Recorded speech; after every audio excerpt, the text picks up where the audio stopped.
In this video series, we'll tackle 40 challenging PMP exam questions designed to sharpen your skills and deepen your understanding of project management principles.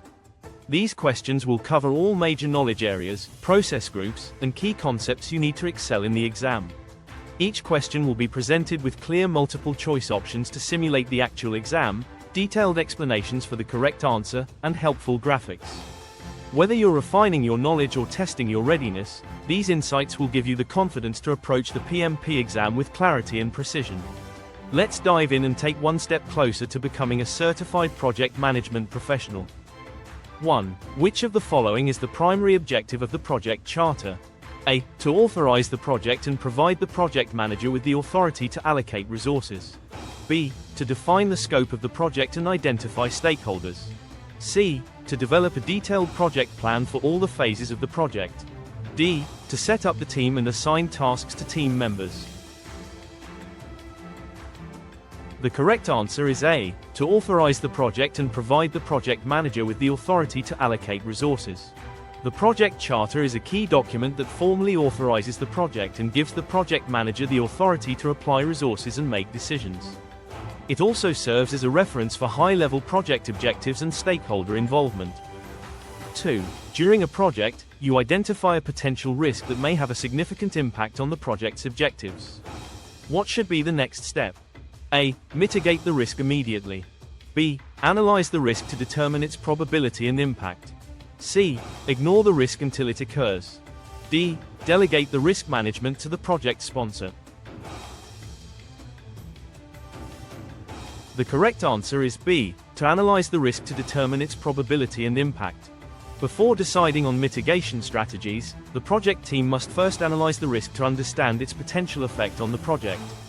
This helps in determining whether a response is needed, and if so, what kind. 3. Which of the following processes belongs to the executing process group? A. Develop project charter. B. Direct and manage project work. C. Define scope. D. Control procurements.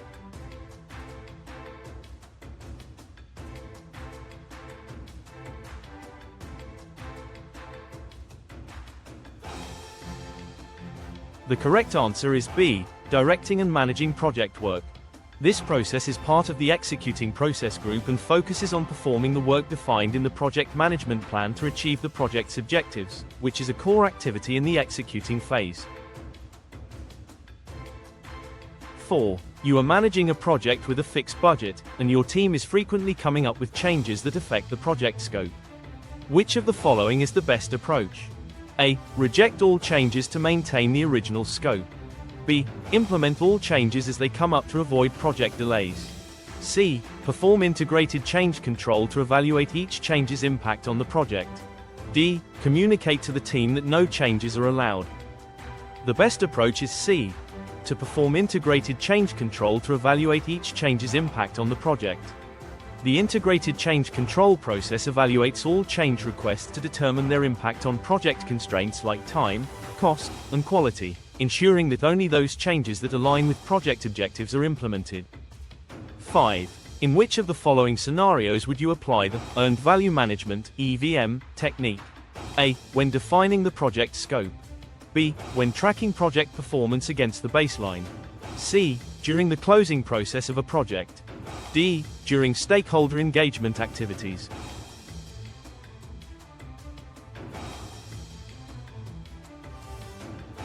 The correct answer is B. When tracking project performance against the baseline. Earned value management is used during the monitoring and controlling process group to assess project performance by comparing the planned progress with the actual progress, considering time, cost, and scope. 6. A key stakeholder is unhappy with the project's progress and has not been engaged properly. What should the project manager do next?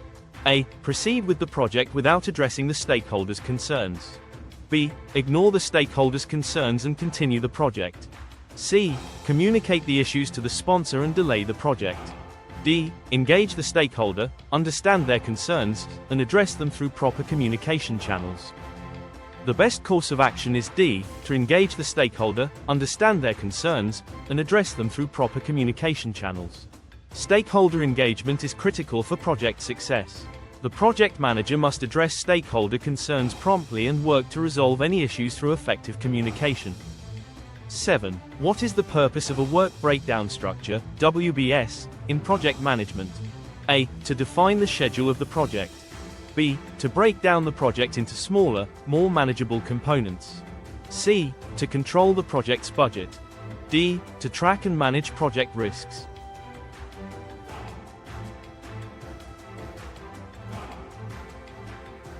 The correct answer is B. To break down the project into smaller, more manageable components. The WBS is a hierarchical decomposition of the total scope of the project into smaller, more manageable components that can be easily assigned, tracked, and controlled. 8. During the project execution, you find that a specific issue requires a corrective action. What is the most appropriate action? A. Apply the corrective action without consulting the team. B. Investigate the root cause of the issue and implement a solution. C. Escalate the issue to the sponsor immediately. D. Ignore the issue and continue executing the plan. The best approach is B. To investigate the root cause of the issue and implement a solution. Corrective actions are necessary to address performance deviations. Investigating the root cause is crucial to ensuring the solution effectively addresses the issue without introducing further complications. 9. A project manager has completed risk identification and has assessed the risks. What should be the next step?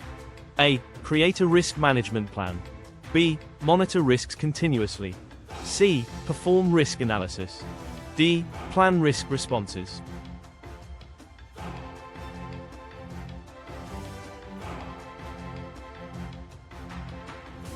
The next logical step is D. To plan risk responses.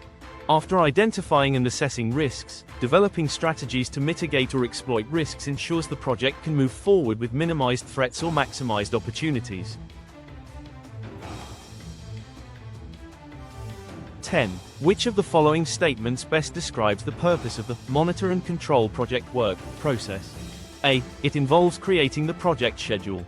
B. It ensures the project's progress is on track and addresses performance issues. C. It identifies the project scope. D. It focuses on team performance evaluation.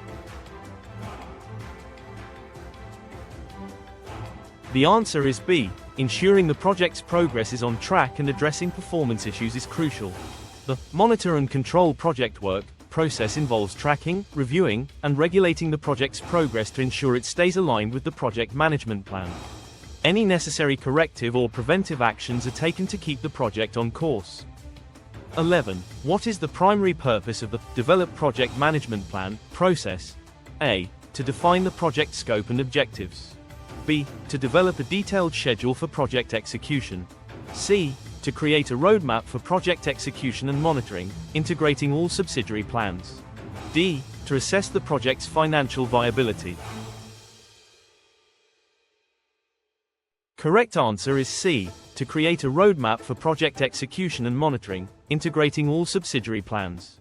The Develop Project Management Plan process creates the overarching plan that integrates all subsidiary plans, such as scope, schedule, cost, quality, risk, etc., and serves as a guide for executing, monitoring, and controlling the project.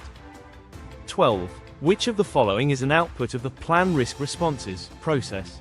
A. Risk Register Updates. B. Risk Management Plan. C. Risk Response Strategies. D. Risk Identification Plan.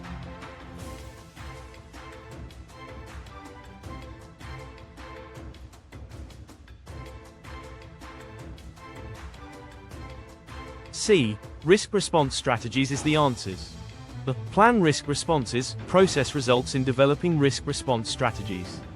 These strategies define how to avoid, mitigate, or exploit risks and ensure that the project objectives are met while managing threats and opportunities. 13. You are managing a project where the scope, cost, and schedule are fixed. Which of the following is most likely to lead to a change request? A. A change in project objectives. B. A small modification to the project scope that does not impact the budget. C. A delay in schedule due to resource unavailability. D. A new stakeholder request that does not impact project deliverables. Answer is C. A delay in schedule due to resource unavailability. Delays that affect the schedule typically require a change request to reassess the timeline or allocate additional resources, as this impacts the project's performance and its ability to meet deadlines. 14. What does the term critical path refer to in project scheduling? A. The longest path in a project schedule that determines the shortest time possible to complete the project. B. The sequence of tasks that are least dependent on one another. C. The sequence of tasks that can be delayed without affecting the project's finish date. D. The tasks that are not dependent on any other tasks. The longest path in a project schedule that determines the shortest time possible to complete the project. Answer is A. The critical path is the longest sequence of dependent activities that determines the earliest possible completion date of the project. Any delay in the critical path tasks will directly delay the project. 15. In which of the following situations would fast tracking be an appropriate technique? A. The project is behind schedule, and the team is looking for ways to reduce project duration. B. There is a risk of resource overload, and the team is trying to balance workloads. C. The project team is working on tasks with similar risk profiles. D. The client requests an extension of the project deadline. The answer is A. The project is behind schedule, and the team is looking for ways to reduce project duration. Fast tracking involves performing tasks in parallel that would normally be done sequentially to reduce the project duration. This technique is used when the project is behind schedule and a faster completion is required. 16. What is the most effective approach for managing stakeholder expectations throughout the project lifecycle? A. Regularly providing stakeholders with detailed technical reports. B. Communicating project progress, challenges, and changes early and regularly. C. Limiting stakeholder involvement to the project initiation phase. D. Minimizing communication to avoid overwhelming stakeholders. Answer is B. Communicating project progress, challenges, and changes early and regularly. Regular, proactive communication helps manage stakeholder expectations by ensuring that they are informed about the project's progress, challenges, and changes. It helps build trust and prevents misunderstandings or surprises. 17. What should be included in the project closure phase? A. An analysis of the critical path and changes to the schedule. B. A review of lessons learned and formal acceptance of the project deliverables. C. A schedule update reflecting final completion dates. D. A reassessment of resource allocation and cost performance. A review of lessons learned and formal acceptance of the project deliverables is the answer. B.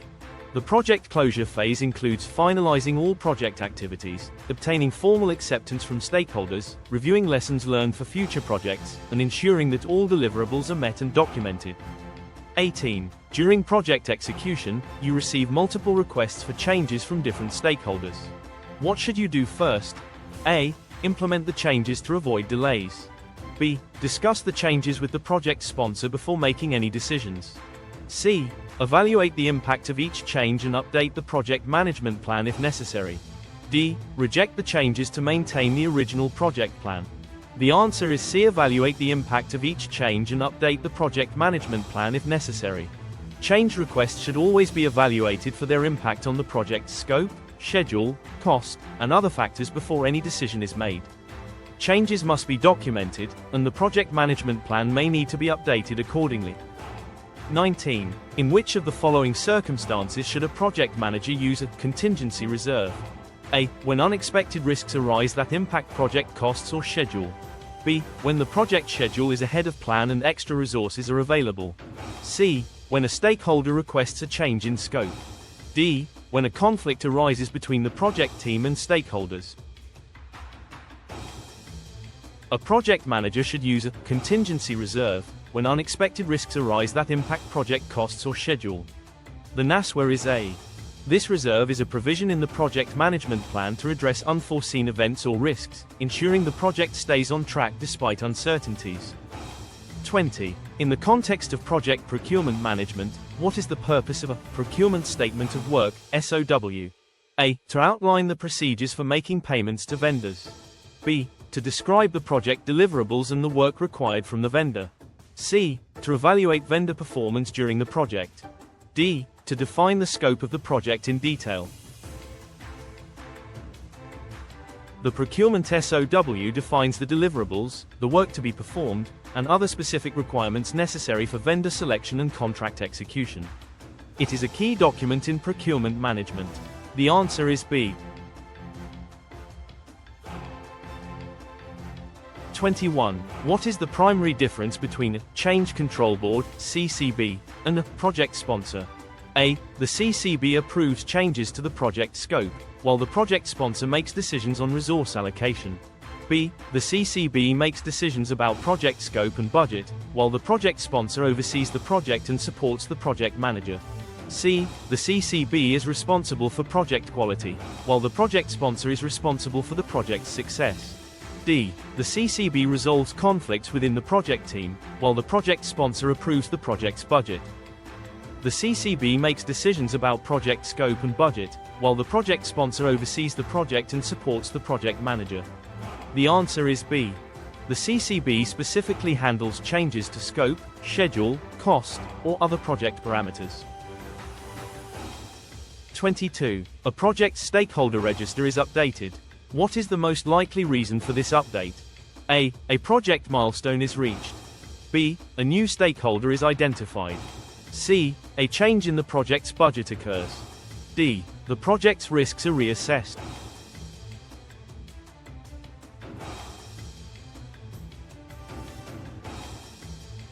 A new stakeholder is identified, and the stakeholder register is updated accordingly. The answer is B. This helps in keeping track of stakeholder influence, interests, and requirements.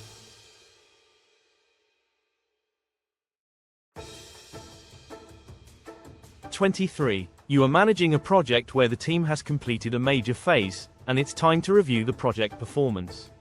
Which process should you be using? A. Perform integrated change control. B. Monitor and control project work. C. Direct and manage project work. D. Control scope.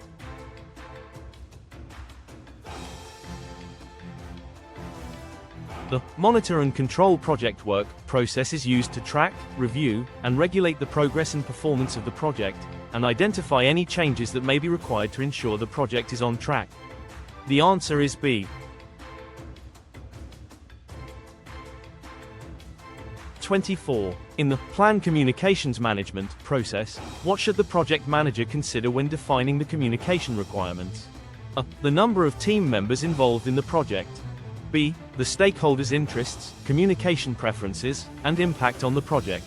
C. The project's budget and resources. D. The project's risk analysis results.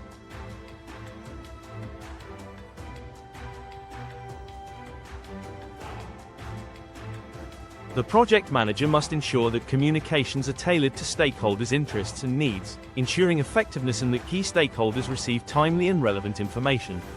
The answer is B.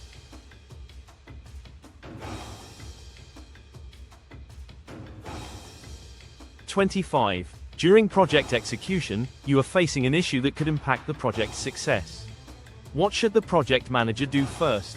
A. Take corrective action based on the project's risk management plan. B. Contact the sponsor for guidance and approval. C. Document the issue in the project risk register. D. Escalate the issue to the project sponsor. The project manager should first refer to the risk management plan and implement corrective actions to mitigate the issue. The answer is A. If the issue cannot be managed, then it can be escalated or further addressed through other processes. 26. You are using the Earned Value Management (EVM) technique to measure project performance. Which of the following indicates that the project is ahead of schedule and under budget? A. CPI equals 1.0 and SPI equals 1.0. B. CPI greater than 1.0 and SPI greater than 1.0. C. CPI 1.0. D. CPI greater than 1.0 and SPI. A Cost Performance Index (CPI) greater than 1.0 indicates the project is under budget, and a Schedule Performance Index (SPI) greater than 1.0 indicates the project is ahead of schedule. Together, this shows a project performing efficiently. The answer is B. 27. Which of the following is an example of a lag in project scheduling? A. A lead time where a task can start before its predecessor finishes. B. A delay between the completion of one task and the start of another task. C. A task that cannot start until a dependent task is completed. D. A task that is scheduled after a milestone has been achieved. A lag is the intentional delay between two dependent tasks. It is a gap or waiting period before the next task begins after its predecessor finishes. The answer is B.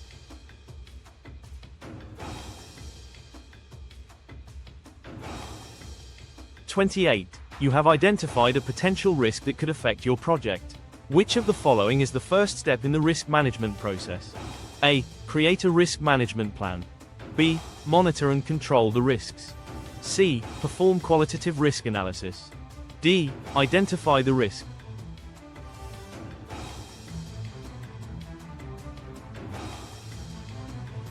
The first step in risk management is identifying the risks that may impact the project. The answer is D. Once identified, further analysis and planning can be done to mitigate or manage those risks.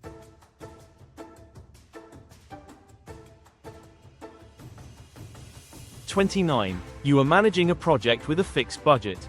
The project team has encountered unanticipated technical difficulties that may increase project costs. What should you do first? A. Implement cost-saving measures to absorb the extra costs. B. Perform a cost-benefit analysis to assess the impact. C. Ask for additional budget approval from the sponsor. D. Assess the situation and identify potential alternatives to manage the cost impact. The answer is D. The first step should be assessing the issue and considering alternative approaches to manage the cost overrun. If additional funding is needed, the project manager can escalate the issue for sponsor approval.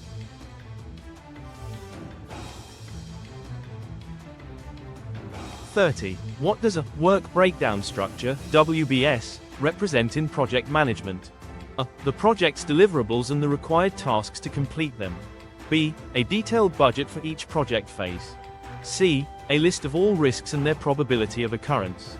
D. The communication plan for reporting project status to stakeholders. The answer is A. The project's deliverables and the required tasks to complete them are essential. The work breakdown structure, WBS, is a hierarchical decomposition of the project deliverables into smaller, manageable components, with each component representing a key deliverable or work package necessary for project completion. 31. What is the purpose of the plan quality management process in project management? A. To define the quality requirements and standards for the project and determine how to achieve them. B. To monitor and control the project's quality throughout its execution. C. To ensure that the project deliverables are of the desired quality standards. D. To evaluate the project's effectiveness in meeting its objectives. The answer is A. To define the quality requirements and standards for the project and determine how to achieve them. The plan quality management process involves identifying quality requirements and standards for the project and developing a plan for how the project will achieve those standards. 32. You are managing a project that has a fixed budget and timeline, but you encounter a risk that could cause a significant delay. What is the best course of action? A. Ignore the risk since it might not happen. B. Increase the project budget to cover any potential delays. C. Identify and implement mitigation strategies to reduce the impact of the risk. D. Terminate the project to avoid any further complications. The best approach to managing risk is to actively identify ways to mitigate its impact and avoid potential delays. This involves implementing strategies to reduce the risk's impact rather than ignoring it or immediately increasing the budget. The answer is C. 33. During project execution, you realize that certain stakeholders have not been properly engaged. What should you do? A. Proceed with the project and keep them informed later. B. Engage the stakeholders and develop an updated stakeholder engagement strategy. C. Remove the stakeholders from the project since they are not contributing. D. Inform the project sponsor about the issue and seek a resolution. Proper stakeholder engagement is critical to project success. The answer is B. The project manager should immediately engage the stakeholders and adjust the strategy as necessary to align with their expectations, ensuring that all stakeholders are properly involved and informed. 34. In the Perform Integrated Change Control process, which of the following is most important to consider when evaluating a change request? A. The impact of the change on the project's schedule, cost, and scope. B. The stakeholders' opinion about the proposed change. C. The cost of implementing the change. D. The resources required for the change. The ASNWER is A. The key consideration in evaluating a change request is understanding its impact on the project's schedule, cost, and scope. This helps ensure the project stays aligned with its objectives and constraints, making informed decisions about the change. 35. What is the first step in developing a risk management plan? A. Identify potential risks to the project. B. Determine the risk response strategies. C. Define the risk management processes and methodologies. D. Perform a qualitative risk analysis.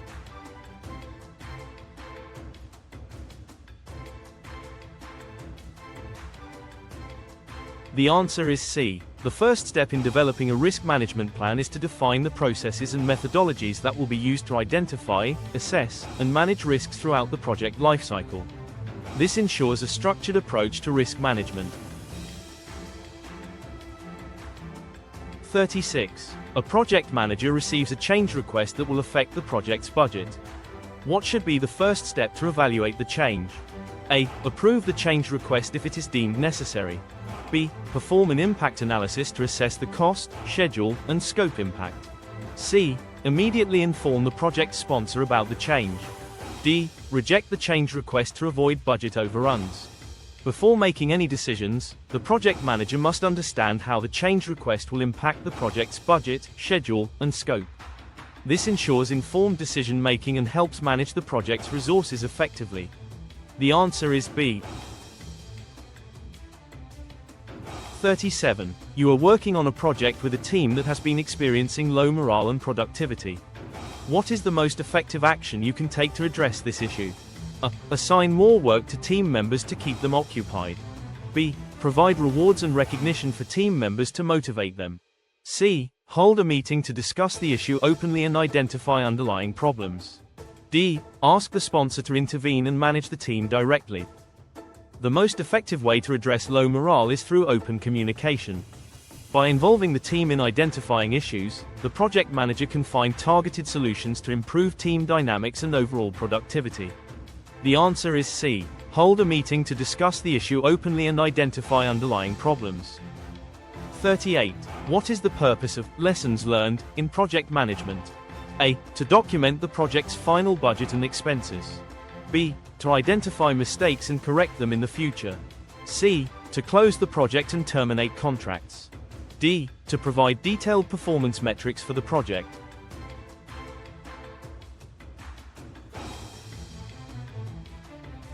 Lessons learned is the process of documenting what went well and what didn't during the project. This information is used to improve future projects by identifying successes and areas for improvement, ensuring continuous project management enhancement. The answer is B.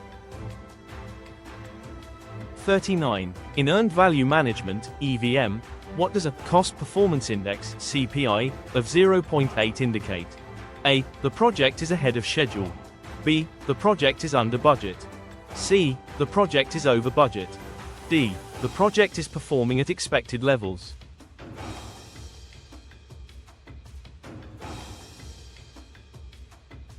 A CPI less than 1.0 indicates that the project is over budget. A CPI of 0.8 means the project is spending more than planned for the amount of work accomplished, highlighting the need for budget adjustments. The answer is C. 40. What is the main benefit of using a Work Breakdown Structure, WBS, in project planning? A. It allows for a detailed risk analysis of the project. B. It breaks the project into smaller, manageable parts to improve planning and execution. C. It enables stakeholders to understand the project's schedule and budget. D. It defines the project's budget and resource allocation. The WBS decomposes the project into smaller, manageable work packages, making it easier to estimate resources, time, and costs, and improving control over the project's execution. This structured approach enhances overall project management. B is the answer. Thank you very much for your attention. We hope you found this presentation informative and helpful. Have a great day.